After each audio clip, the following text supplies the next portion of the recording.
It's the view from Chiswick Bridge. It's a way to spend Saturday afternoon going to Chiswick to get some preps. Welcome to another episode of Toby's Stupid Vlog. Welcome to Richmond. It's Sunday. Behind me here, this is Queensberry House. That's where the Palace of Richmond used to be up until the 1500s. Still very beautiful grounds.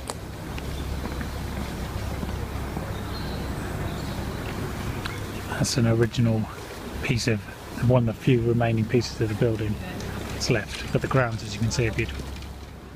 So Crystal is out for afternoon tea at the Peachum, just up the road, which is, it's a beautiful afternoon, evening for it. And so I thought I'd take this opportunity to come into Richmond and take some photos and have a bit of a wander, because it's been blue all day, unlike yesterday, which was very cold when we were walking into Chiswick. Today has been sunny and blue all day, and you could be forgiven for thinking that it's actually spring. Richmond is a very beautiful place, and sometimes you forget that when you live here because you see it so much. Well, I remember whenever David Attenborough is asked where his favourite place in the whole world is, he says Richmond upon Thames. And whilst I wouldn't necessarily agree with that, it's certainly up there. So a return to the Sunday night ritual, that is making soup. Yeah, it's not that exciting, but because Monday's veggie day and Monday is my vegetarian day and has been for the last 5 years or so, vegetable soup is the easy way to go. Because I have a meeting tomorrow, because I often have meetings on Monday nights, it's a lot easier to make the soup on Sunday, and it keeps, and you can freeze it and it lasts for weeks. But it's good fun actually, soup making, and it's ever so easy. So that is what Sunday night is all about. Well, actually it's not what Sunday night is all about, it's what my Sunday night is all about. I've said this before, but I basically hibernate during the winter, and it's coming up to the second week in Feb now, and I'm beginning to wake up. Like, I couldn't tell you what happened in the last 3 months. It's a bit of a blur. It's basically the same every year. What happens is, you know, the first sign of spring appears, but it's usually really cold, and then finally the weather gets a little bit warmer, as it has today, and the flowers are starting to come out, and I suddenly think, oh my god, the year's started, I better do something. When my brain kicks into gear, it's like being at about 20% for the last 2 months. It's really weird. It always happens. I'm not a fan of cold weather. It lasts about 2 weeks. It's novel, it's interesting. Then I'm done. And at that point, I just have to find, you know, somewhere warm, frankly, or else I just go into hibernation mode, which is not very helpful, but that's what happens. Not a lot I can do about it, it seems. The weather forecasting today has been spectacularly wrong, which I'm very grateful for, because it said it was going to be dark clouds and rain, and it's been sunny, and in fact now there's no clouds at all.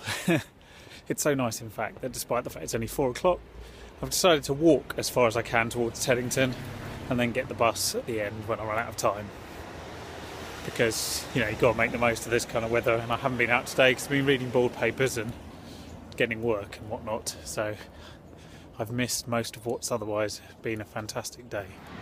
What an astonishing evening it is. So mild, so lovely.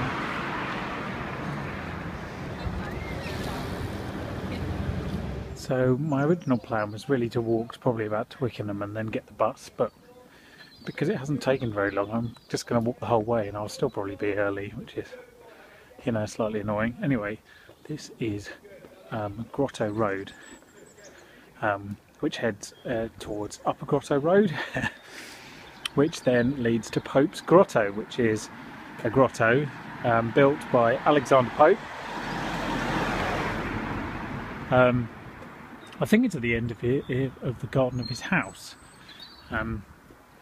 So I've never been. It's only opened during the Twickenham Festival in June. But its name, well, it gives its name therefore to these 2 roads, to the Alexander Pope, which is a pub and hotel behind me.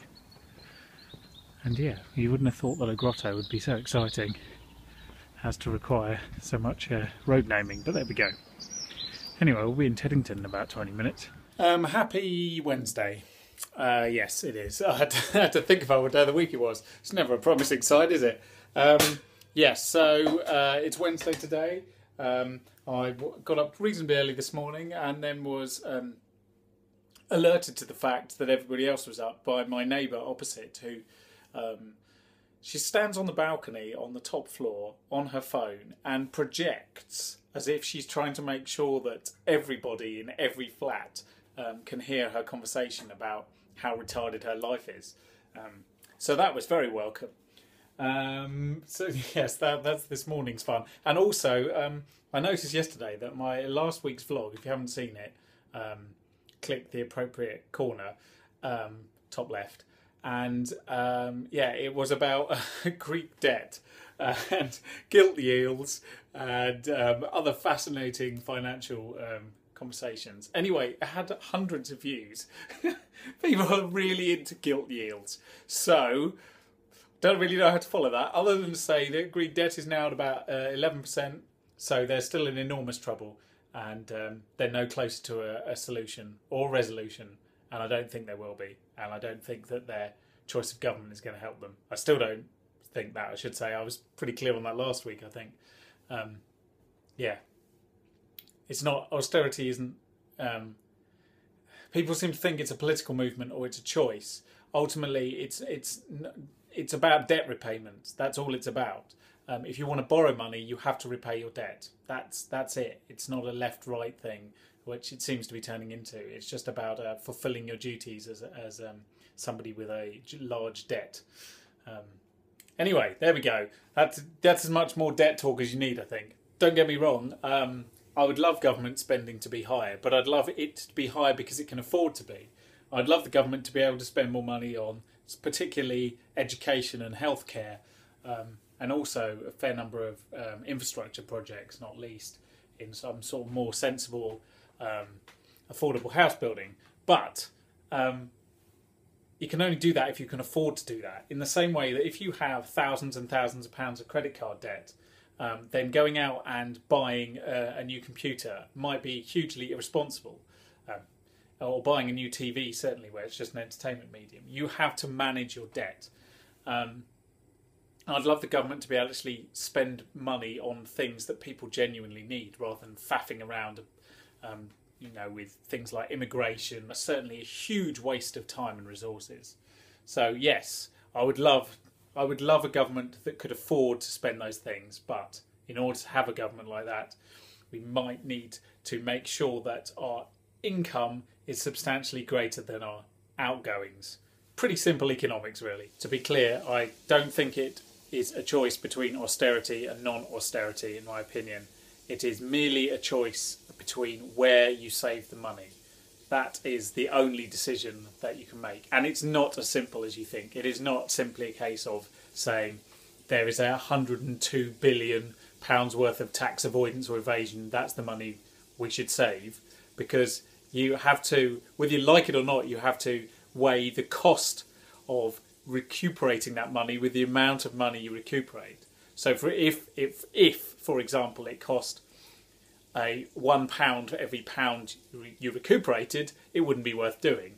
Now, that might not be a very nice pill to swallow, but sometimes that is the case. And the reason that there's so much focus on welfare is because that's where they feel they can make the most indent. Whether that's the fairest is really, really probably not the point, unfortunately. It almost certainly isn't the fairest place to get the money from, but it probably is the most expedient place to get the money from, which is very unfortunate. So I'm just up in London having a bit of a chat at USP about doing a few bits and bobs. And it occurs to me the last time I was in the studios at USP, I'd come in to do an interview with 50 Cent. Yes, that genuinely happened, although it was more than 10 years ago, to be honest. But yes, I was still as pasty then. I must have looked like quite a thing to come into the little studio at that point. Giant ice cream.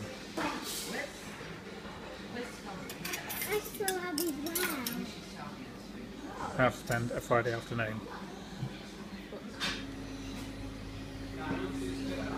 That's amazing. I wish I got one of those now. Happy birthday to you.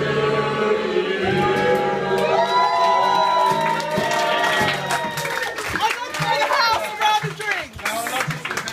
Round the drinks on me, everyone. that's it for this week. Thanks very much for watching the insanity that was Vino's birthday part 1. In next week's video, Vino's birthday part 2, because like the Queen, she has 2 birthdays. Hope you all subscribe if you've enjoyed, and hope to see you next week.